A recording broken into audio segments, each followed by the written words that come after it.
Hello, BookTube. I've got a little mail for you today on a crisp, sunny, absolutely beautiful Friday. Just gorgeous. The kind of weather I was not expecting at the end of July. I was expecting that from mid-July until late August, Boston would just broil. And instead, this whole week is going to be beautiful. Just beautiful.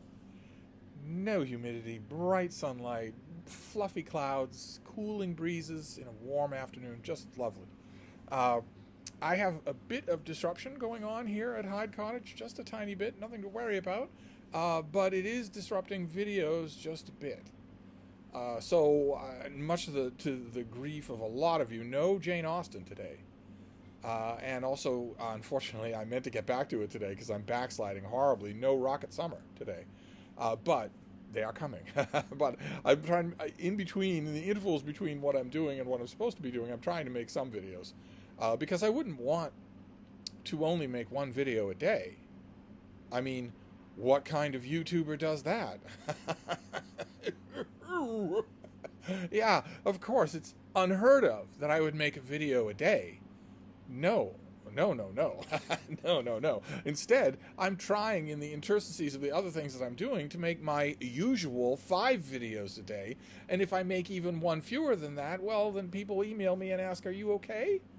Are you all right? Like I've said many times before, I seem to be doing parts of this parasocial relationship wrong. The reverse of what they are. But nevertheless, let's take a look at the mail, including a little bit of a melancholy thing, the New Yorker. The Paris Olympics here commemorated on an instantly classic cover. But a little bit melancholy because these aren't going to be coming to me forever, these issues of the New Yorker. Hannah Goldfield does a piece on Provincetown, the gay mecca of Provincetown. Those of you who maybe don't live in the United States or who live in the United States and don't get out much. For a long time, long before the temporary gay revolution of the early 21st century. In the early 21st century, the United States Supreme Court ruled that gay people could marry, that gay marriage was legal. They are going to overturn that rule in the next year. They ruled that gay people could adopt children. They're going to overrule that ruling in the next year. Widespread anti-discrimination ruling about how landlords or business property owners cannot openly discriminate just because you're gay. They can't say, well, you meet all the other criteria, but I don't like gay people. That's not legal. In a year, that's going to be legal. So we have this brief renaissance where all of a sudden every comic book character was turned gay, where the gay token character on TV sitcoms or dramas suddenly became the fallback character, the standard character, and the heterosexual characters were the oddballs. It was weird to find one of them. You have a brand new opulent science fiction or fantasy open-ended 4-season series on a cable show. It will be remarkable if a single character on that show is straight. It will be remarkable. You will notice it. And right on down the line, in terms of fiction, representation in academia, representation on Broadway, you name it. And there was this brief renaissance. Where it was in some parts of the East and West Coast, it was okay to be gay. And maybe a few inroads into the rest of the country, aside from the Deep South. But long before that revolution happened, long before it did, Provincetown was a place that you could go to be gay. In public, without any judgment or danger or fear at all. Provincetown is at the very end of the hook of Cape Cod. So you have to drive all the way to the end to get there. It's surreal. Just a few months ago, David Murphy came over and we drove to Provincetown. We drove to Cape Cod, his first time seeing Cape Cod, my first time being back to the Cape or P-Town for quite some time. As you get closer and closer to the end, to Provincetown, suddenly you are getting sand blowing in from both sides onto the road because there's ocean, there's water on both sides of you. Good book shopping. It has been better, but good book shopping. And Provincetown is famous for its non-judgmental bacchanalia, which is really, really nice. I have participated in that side of Provincetown many times in many decades past, long, long time ago, long before any of us out at night on the piers or on the beach even dreamt that there was a thing on the horizon called AIDS. Never even dreamt it. So when I look back at my memory at some of those crowded houses, you'd crowd into houses. Well, I can chip in $45. I can chip in $60. Can I stay for a week, 2 weeks, a month in June? And whole bunches of people would do that to fill a ramshackle house. It's weird to look back on those memories and realize how many of those people, how many of the people I'm looking at in those memories, smiling and laughing with me, didn't make it to AD 2000. They didn't live to AD 2000, even though they were all young. It's amazing to me how that when I look at all of those people, how many of them have an end to their story incredibly prematurely and of the same reason.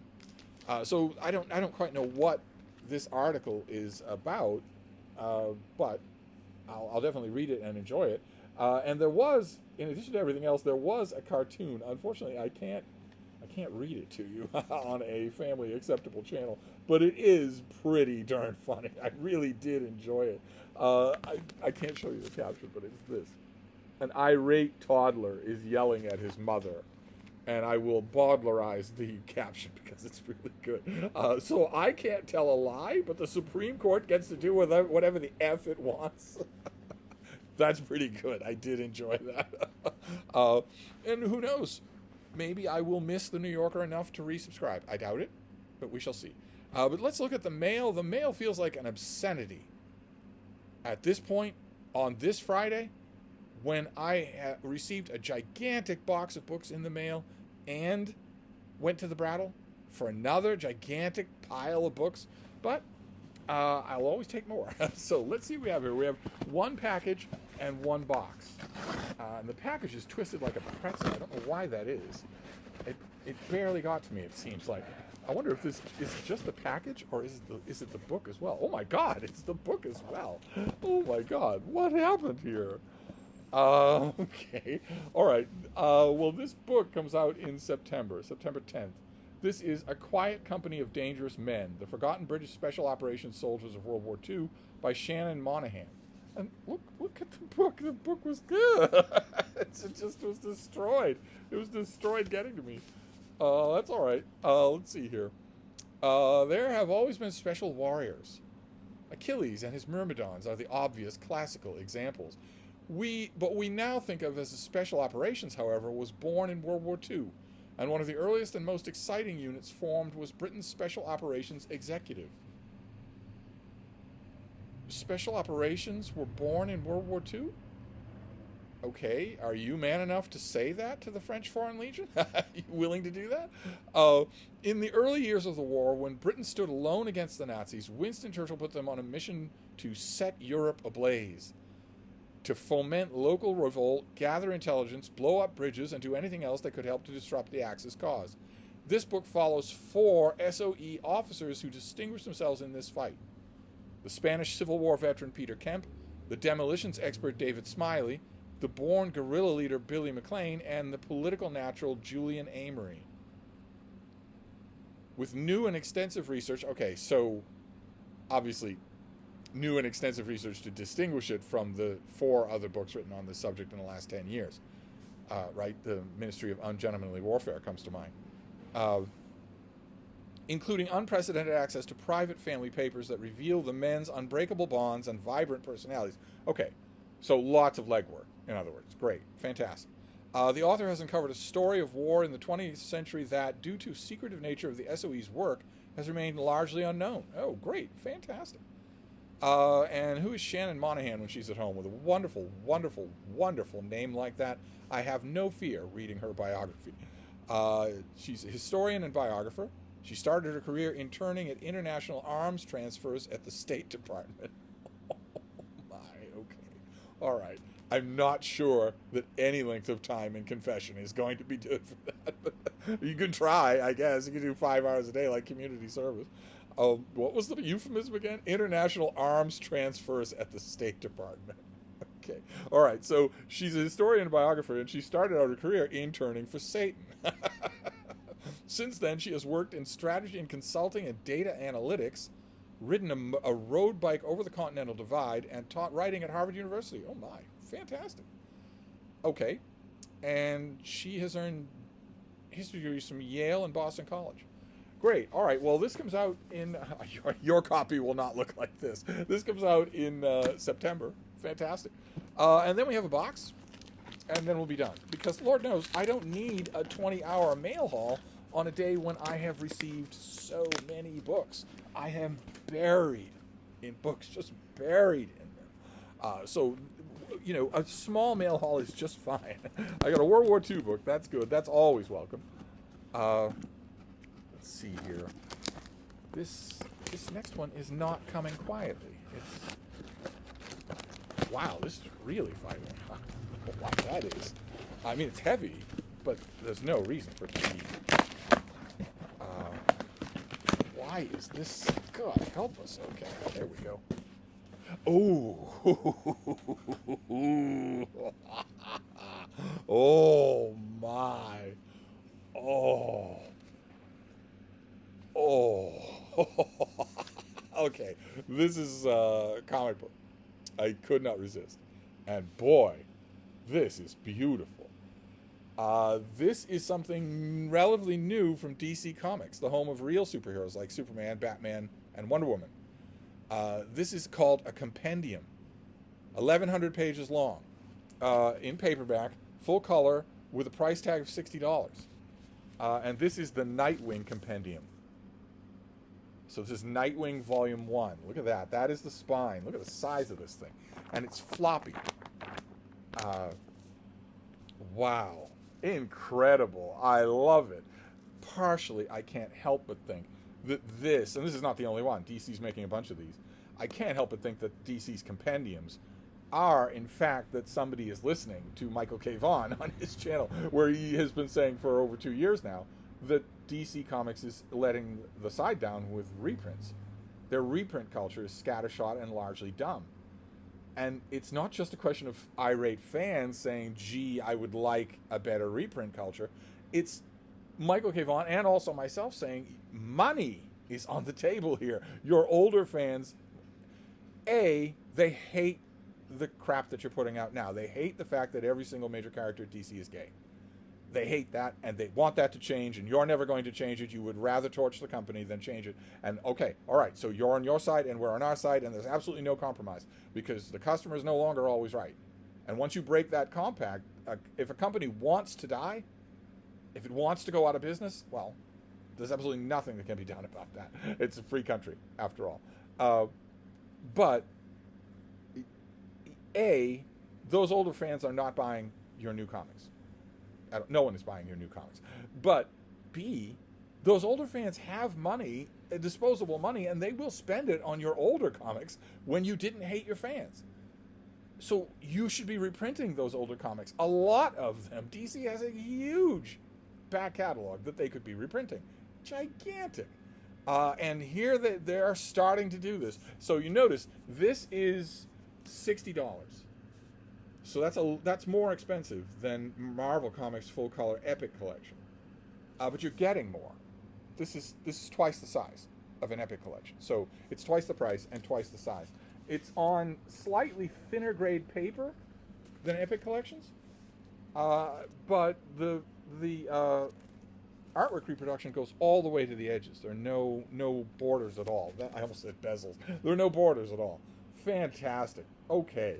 Well, this reprints, this character, Nightwing, is Robin.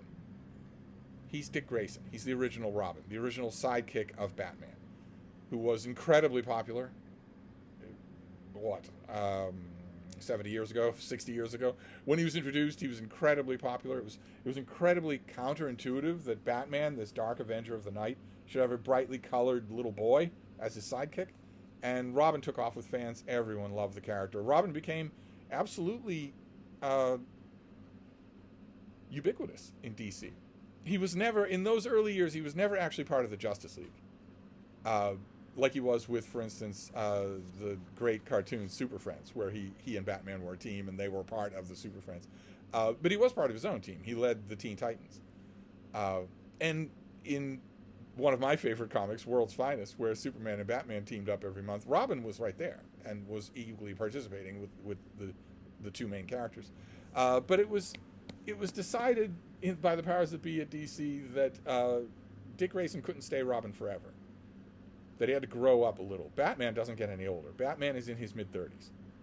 Or 33, I guess. Was forever and ever, that was the canonical age for Batman and Superman, that they were both 33. In that weird aging continuum for comic books, Batman is in his early to mid-30s. Nightwing is in his early to mid-20s. And whoever is Robin, whether it's Tim Drake or Damian Wayne or whoever, they are younger. So they are in their mid-teens. And that is just the stepladder that we're going to do here. So no age is ever given to Nightwing, but he is a young, jet-setting hero. He takes on this new, kind of bland identity. It's got actually a long pedigree behind it. The character of Nightwing originated as a Kryptonian. The Nightwing is not a Kryptonian. He's just an acrobat. So he doesn't have any superpowers any more than Batman does. But he was trained by Batman in detective work and unarmed combat. And in this storyline, he had been a character. He'd been around. He'd been in the Teen Titans. He came back to lead the Teen Titans as Nightwing, as someone else took on the mantle of Robin. And Chuck Dixon, the writer of this thing, thought, well, Nightwing, he's popular with fans. Fans like him. He gets backup features all the time. Fans always sing out that they really enjoy it when he guest stars in Batman or Detective Comics. What if we give him a book of his own? And what if we make it an absolute swing for the rafters thing right from issue number 1? So Mike on his channel and I on my channel, on Wednesdays we talk about comic book runs. How a writer and an artist are on the exact same page, or the writer and artist are the same person, and they suddenly take an established character and raise that character to entirely new heights.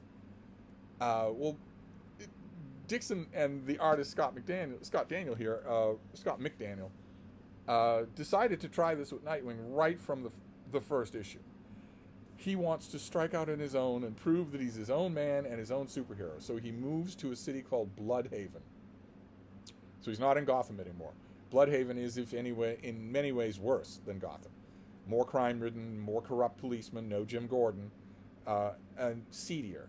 And Nightwing wants to move there and clean it up and make it his own town, and also feel like he can stand on his own. And it was electrifying right from the beginning. Just right from the beginning. And this reprints... this first volume has Nightwing, the first 2 years of Nightwing, most of which will be Scott McDaniel artwork, which was incredibly elaborate. He has a thing for having bats in the background of just all kinds of things, but his artwork is just incredible. See, there's Nightwing, just a random panel of Nightwing swinging across Bloodhaven, but if you look in the background, you will see bats. Scott McDaniel includes them everywhere, and his panels are so incredible. They're just so amazing. No one draws like him. He's incredibly distinct. Just look at that panel work. That's just amazing.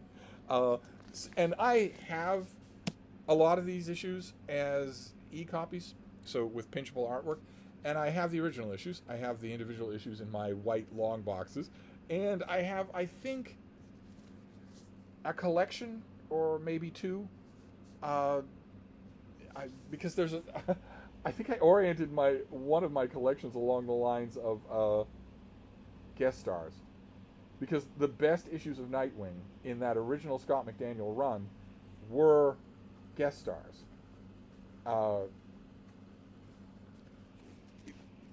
Robin, for instance, Tim Drake, the Robin of the time, who's a young boy. He's a boy. He's 10 years younger than Nightwing. He guest stars, and their issues, he has 2 guest starring issues. They're both wonderful. Just wonderful. Batman, of course, makes his way to Bloodhaven, and there are some very good moments in those. Also, my favorite, Superman. Superman shows up in Bloodhaven, and it. Keep in mind, Nightwing might be a hero that is fairly generic and relatively new in comic book terms, but keep in mind, Superman has known Robin, Dick Grayson, since Dick Grayson was a little boy. Batman might be his defining father figure, but he's known Superman just as long, almost as long. So he can talk to Superman the way almost no other DC character can. Because he hasn't just known Superman a long time like Batman has, but he grew up around him. Superman doesn't get to grow up, but Nightwing has grown up, and that does in some ways make him a more interesting character than Batman. But when Superman guest stars, Nightwing gets to ask him questions like, this flying business for you, is it like running or walking? I mean, is it exertion, or do you not even think about it? And of course, one of Nightwing's major villains in this arc that is bulk captured in this book is a routine, hyped up giant strongman named Blockbuster. He's of course 10 times stronger than Nightwing, but he's just a man. And he's so used to bullying Nightwing that at one point he forgets that and takes a swing at Superman, who just holds him like that because Superman can crack Battleship in two without trying. So I wish I could quickly find that scene because that is terrific. This run has all sorts of magic in it, including a long run where a weird psychotic kid picks up a billy club and wants to start being a vigilante, and in the manner of Nightwing, and no one knows quite what to do about it, Nightwing included. No, see, I'll never be able to find, just by quickly looking, I'll never be able to find that issue. A shame, but I will be encountering it again because I am going to love rereading these issues. Absolutely love it. And in addition to the joy of rereading this, there's also a lot in here that I have never read. There's a lot of stuff in here that is bridging issues, Nightwing guest appearances in other books that I have just never seen. I got all of those issues of Nightwing, these original issues of Nightwing, because of Scott McDaniel's artwork. I'd go anywhere for this guy. But I wasn't invested enough in Nightwing to follow him elsewhere, to follow him in every appearance that he makes anywhere else. So a lot of the stuff in this book, half the stuff in this volume, will be new to me. And more importantly, for the purposes of this mail haul, I get to see what a DC compendium is like, and this is really nice. This is really, really nice. It's big, but it's not too heavy. It's floppy and paperback. The reproduction quality is good. This is really nice. Steve is pleased. So I am going to indulge myself in just a front-to-back reread of the Dixon McDaniel run on Nightwing. I mean, Nightwing did continue. I think this run was canceled after a long time, about 4 years, and then revived. Nightwing has his regular ongoing monthly. But these are the issues where he was white and straight. So that would be a blast from the past. Wow, fantastic. Okay. Well, the only weird thing about these DC compendiums is that when you look them up on Amazon, you see what titles DC has chosen to put in this run. And it's weird. It's downright weird. Nightwing I can understand, because the Chuck Dixon, Scott McDaniel run on Nightwing was loved by fans. It has been reprinted. It has been aped. It was recognized as a great realization of this character. But virtually none of their other picks do. What if I asked you, if you're DC Comics and you are trying to launch a line of fairly pricey, $60 paperback compendium volumes, what would you pick? If I asked you that, what would you pick? Well, you know already what your answers would be. Of course, your biggest answer would be Superman, but also Batman. You'd want a big compendium of Wonder Woman. Obviously you would. In terms of sales, to make sure that every $60 volume sells out immediately in every shop in the country, you would want the Legion of Superheroes, who have the most dedicated fan base of any comic book, Marvel or DC. You'd probably want Green Lantern, but not any of the soy-based Green Lanterns. You'd want the real Green Lantern. You'd want Hal Jordan. You'd want the Flash, right? You'd want the Justice League, for big sakes. They were in a $2 billion movie. None of that is happening. None of that is happening. Instead, we're getting all sorts of weird Art Deco, Sandman, Mystery Theater, Starman, Animal Man, Stormwatch, things you've never heard of. Unless you're a dyed-in-the-wool comic book fan, you'll never have heard of them. So that is weird to me. That does not seem to me to be a way to kick these things off. But I got the one sure bet here. The one thing that is a classic of DC Comics. And I was a little bit on the fence. I wasn't sure what I was getting because I don't go to comic shops anymore. So I didn't actually know what these things were like, but this is really nice. It's heavy but flexible. Very nice. Kudos to DC Comics for their new compendium line.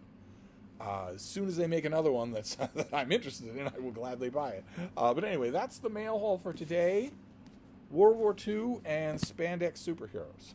So I'll wrap this up for now, and I'm assuming, perhaps naively, that I am not going to acquire any more books of any kind today. I'm assuming that my acquiring of books is done for today. Maybe even for the whole weekend. Considering that it's 100 books, maybe even for the whole weekend.